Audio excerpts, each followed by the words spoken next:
na yung sibuyas yun.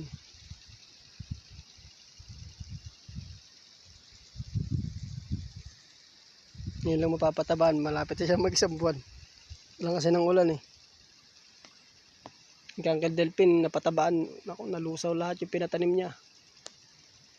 Mahuli lang ulan. Nagmamasdan ko nga yung panahon eh, baka umulan eh. Hindi ako magsasabog eh. Sabog ako mamaya pagkakuan. Okay. Ingat. Ito pa pala oh. Hindi susunod natin tataniman doon pa. May banda doon. Hanggang dyan lang yan eh. Sa may paliko. May pabanghos. Hati sa gitna.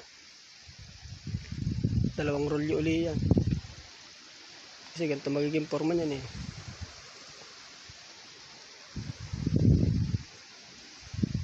Sa usod ayusin ko ito.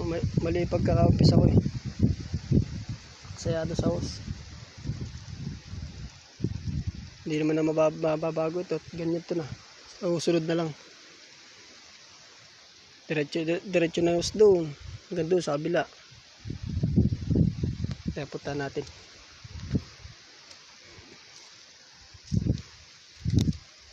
Ito. May tubig yan. Dalawa na yan.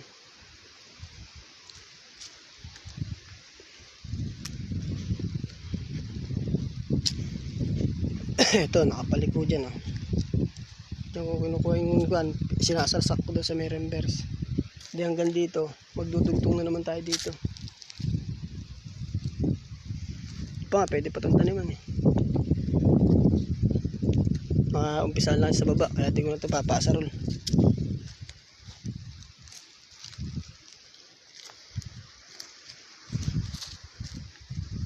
Haba nun eh. Panto lahat eh. 15 di pa. Wala dito sa reverse na to. Hatiin pa ito ulit dito sa gitna. Ipapasarol ko. Pipirahin mamaya. Diyan. Yung siguro sa may tuod na yan. Pababa pa ganun. Hati.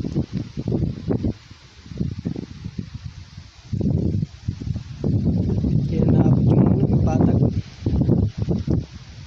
At matalim ako na lang kulay patag niyan. Palit yung patag siyang hindi masibuyasan siguro ngayon. Sa sunod na taon. Para na yung patag niya.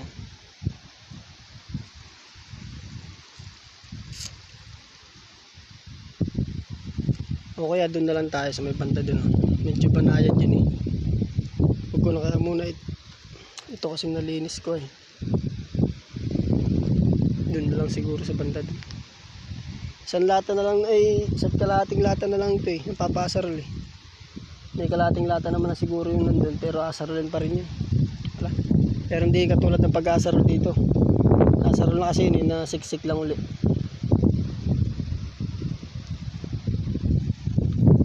Okay. Bye bye.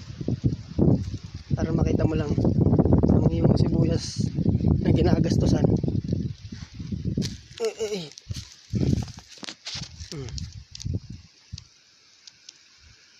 Sa amin namatay din dito eh.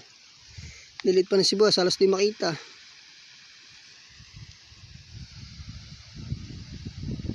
Halos di makita pag malayo. Dami itong may mga namatay din. Ay, ito pala pinatanim ko ng 22. Ang taas na to. Yun lang pala nataniman ng 14 yung sunod na block na yan. Pababa. Okay, ingat. At mag-ayos rin ako.